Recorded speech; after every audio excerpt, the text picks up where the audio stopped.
Back in the 90s, if you wanted big brand car audio such as Rockford Fosgate, Orion, Precision Power, you were going to pay top dollar for these name brands. But what about some of the other brands that came along that offered much more for your money, like the Crossfire? Let's find out more about this amp.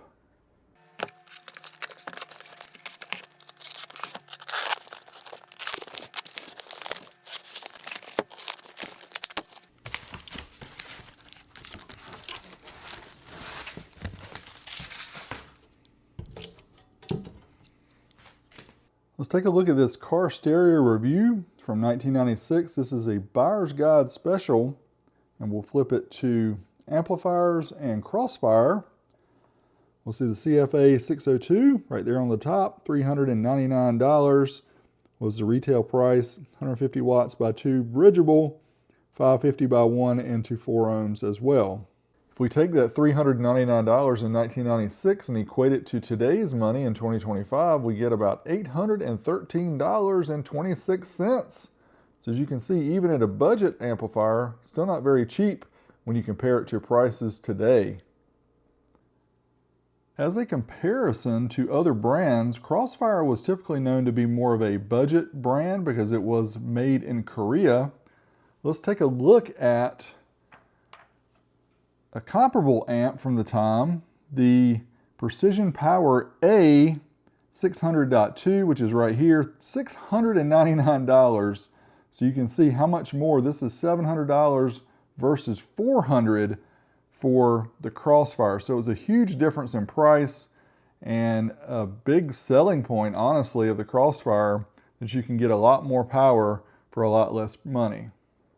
The Crossfire CFA-602 was Crossfire's largest 2-channel amplifier in the mid to late 90s, offering 150 watts per channel at 4 ohms, 275 by 2 at 2 ohms, or 550 watts bridged at 4 ohms.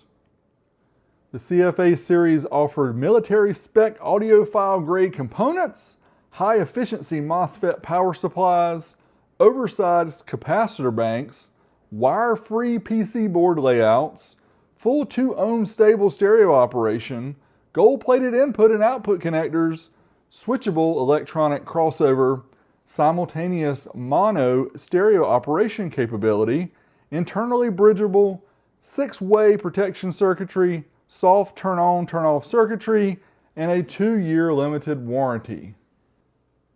These Crossfire CFA amps were the epitome of simplicity. As you can see here, all we have is low-level inputs here for RCAs. We have a gain control here, which is via a knob that you turn. Bass boost on or off. That's all. You use 2 options. You don't have any level of bass boost, just on or off. We have the green power LED.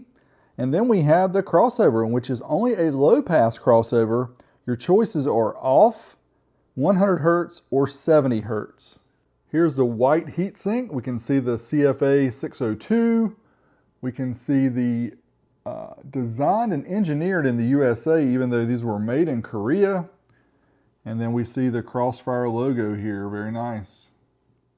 On the opposite end of the CFA, again, simplicity here rules the world. As you can see, the terminal strips here for the speakers, left speaker negative, positive, right speaker negative, positive.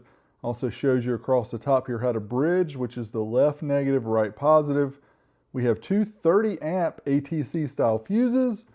Then we have the screw down terminals here for 12 volt remote and ground. These are designed for around 4 gauge, and I'll show you how these type of connectors here with the forks are designed to go in. Very nice. So that's what we would want to use there for the ground, and also for the speaker terminals as well. Of course, you want a fork style connector for your best connection.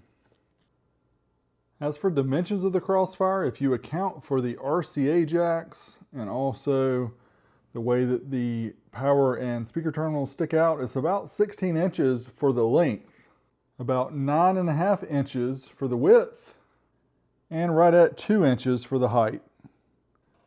Have the amp wired up here with 4 gauge OFC for power and ground, just a regular turn-on wire here. And we're using 8 gauge for our speaker outputs, and of course using the fork terminals so they fit nice into the screw down terminals here offered with the Crossfire CFA-602. Now let's switch on the 12 volt turn on wire here and watch the amplifier come on. You'll see the green light. Green means good, green means go.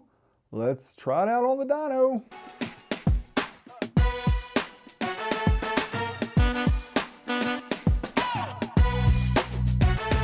Crossfire CFA-602, let's try 4 ohms, certified. It's rated 150 watts by 2. Let's see what we get here. 1 kilohertz, certified up to 1% distortion. Nice. 200 and 196 at 14.09 volts. Try the dynamic track here. 1 kilohertz, both channels in stereo. See what we get. A little bit more.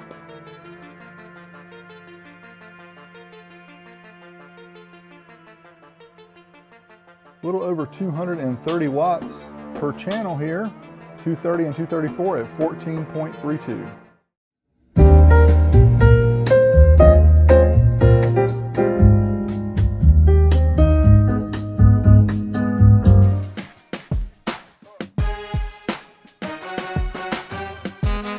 Crossfire CFA-602, we're going to try 2 ohms. Stereo, it's rated 275 by 2. Let's see what we get. Certified to 1% distortion. 1 kilohertz. All right, so we get the rated power, 297 and 294 at 13.85.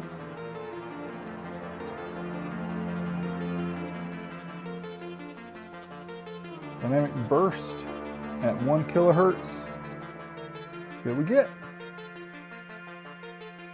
Oh boy. There we go. We're pushing 400 watts.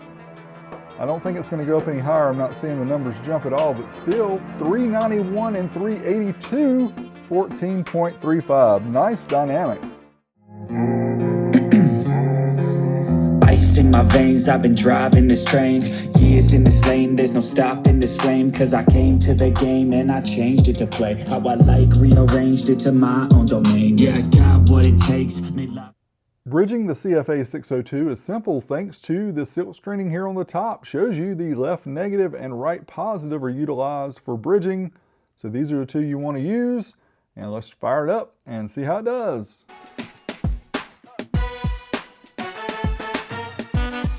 Crossfire CFA-602, we have it set to bridge mode for 4 ohms. It's rated 550 watts. See what we get. 1 kilohertz up to 1% distortion.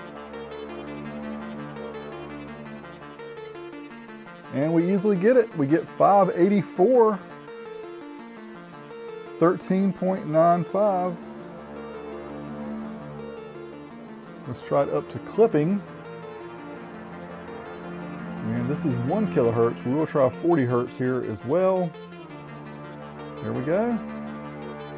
595, 13.93. Let's get it set to track 2 here on the dyno. And here we go. Dynamic pulse tone, 1 kilohertz. 4 ohms bridged. Oh yes. Keeps jumping up. Look at that. 741, are we gonna get any higher?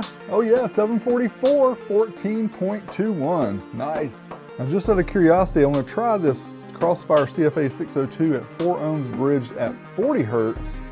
Let's see what we can get. See if we can get this 550 watts using the 40 hertz track.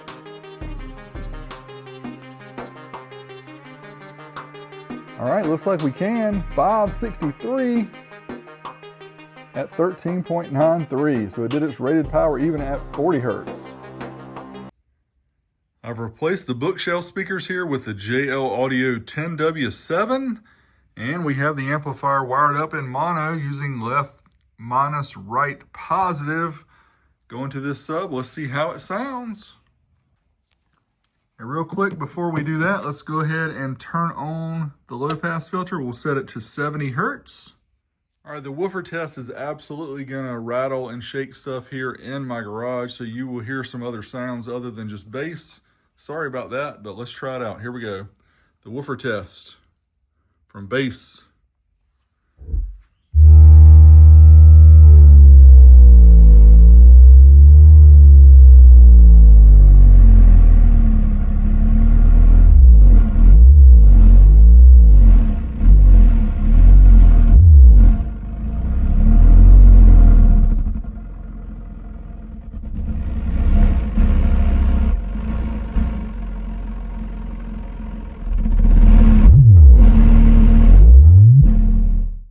This amp was repaired by Tri-State Amplifier Repair. I'll leave their information below.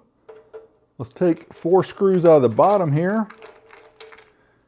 See what the internals look like.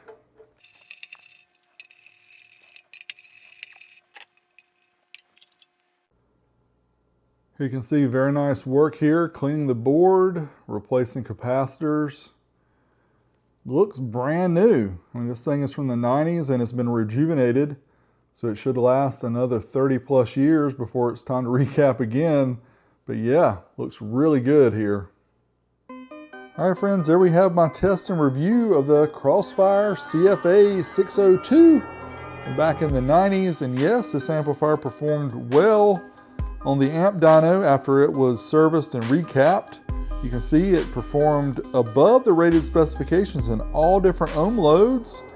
Even handled 2 ohms mono for a burst. I would not recommend using this amp at 1 ohm stereo or 2 ohms mono. It is just not worth it, not designed for it. But big shout out to Matt from Tri-State Amplifier Repair. He recapped this, cleaned up the internals, got it looking all good. So anyway, hope you guys enjoyed the video. Till next time, this is Big D saying, I'm out of here.